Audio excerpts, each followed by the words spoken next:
बिस्मिल्लाहिर्रहमानिर्रहीम। अस्सलाम वालेकुम सर, बहुत शुक्रिया आपने वक्त दिया। और मेरा ख्याल है कि मैं काफ़ी अरसे से आपके साथ राब्ते में हूँ और बहुत सी मुलाकातें भी हुई। एक दो दफ़ा प्रोग्राम होस्ट करने का मौका मिला, लेकिन इस तरह से आमने सामने बैठ के जो है वो पहली दफ़ा मुझे मौका मिल रहा है और मैं बहुत ज़्यादा एक्साइटेड भी हूँ। तो मैं आपसे जो जानना चाह रहा हूँ वो ये जानना चाह रहा हूँ कि ये बताइएगा कि जो मर्द के बारे में आपकी आइडियोलॉजी है, जिस मुकाम पे आप मर्द को रखते हैं या समझते हैं, क्या आज का सियासतदान उस पर पूरा उतरता है? पहले तो आप मुझे ये बताइए कि आपने मेरी आइडियोलॉजी से क्या मकाम अख़ज़ किया मर्द का? मुझे लगा कि जैसे एक कोई जेन्युइन शख्स जो है, सच बोलने वाला, बिल्कुल अपने रिस्पॉन्सिबिलिटीज़ पूरे पूरी करने ये वाला। होना चाहिए, जी। ये मर्द को भी औरत को भी। और नॉर्मली अदर देन हया और वफ़ा के मेरे यहाँ का बहुत सारा मर्द जो है वो बहुत मेहनती है, अपनी फैमिली के लिए काम करता है, चमड़ी बेचता है, अपनी धूप में कड़ता है। तो एक्चुअली इस बात को ये समझना होगा कि वो मकाम मर्द का नहीं है, वो हर नफ्स का है, जो औरत है या मर्द है। और जब हम पॉलिटिशियन की बात करते हैं या पॉलिटिक्स की बात करते हैं तो उसमें मर्द और औरत अलहदा नहीं होते, पाकिस्तानी आते हैं। तो पाकिस्तानी जो बदनसीबी है वो ये है कि हमने, चूँकि हमें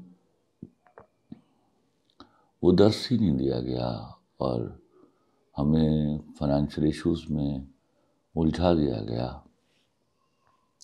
तो हमारे यहाँ बहुत सारा तबका जो है उसको ऑनेस्टी के सही माने नहीं आते। इन्हीं में से पॉलिटिशियंस से निकलना है, बिल्कुल। वो कोई नई दुनिया से तो नहीं आएंगे। तो हमारी जो पनीरी है उसमें ऑनेस्टी प्रिवेल नहीं कर रही, जिसका नतीजा ये है कि इवेंचुअली हमारे यहाँ पॉलिटिशियंस के यहाँ भी ऑनेस्टी प्रिवेल नहीं कर रही। और इसके सर क्या समझते हैं कि ये डिपेंड किस पे कर रहा होता है? पेरेंट्स पे, हमारी सोसाइटी पे, स्कूल पे, यूनिवर्सिटीज़ में? एक बड़ा ही मैक्रो लेवल का कॉन्सेप्ट है। जब हमने कौमों की तज़लील करनी होती है तो हम उनको फाइनेंस के इश्यूज़ में उलझाते हैं। उनका सबसिस्टेंस जो है, रोटी, कपड़ा, मकान, बच्चों की फ़ीस, बच्चों की दवा, हम उनकी परचेजिंग पावर को उनकी अर्निंग पावर से बहुत छोटा कर देते हैं। उसमें कसूर कतन उनका नहीं है। कोई भी बाप भूख हथेली पे रख के अपने बच्चे के सामने नहीं खड़ा हो सकता। तो वो चाहते हुए भी कि वो ऑनेस्ट रहेगा, वो ऑनेस्टी नहीं कर पा रहा। जिस तरीके से और जिस संग दिलाना तरीके से मेरे यहाँ प्राइस हाइक हुआ है और होता रहा है, ये जो लेवल इस दफ़ा पिछले 18 महीनों में आया है उसकी कोई नज़ीर नहीं मिलती मेरे मुल्क में पहले। और जिस तरह सुप्रेस किया गया मासेस को कि you are not to cry and you are not to protest even, तो उससे ये हुआ कि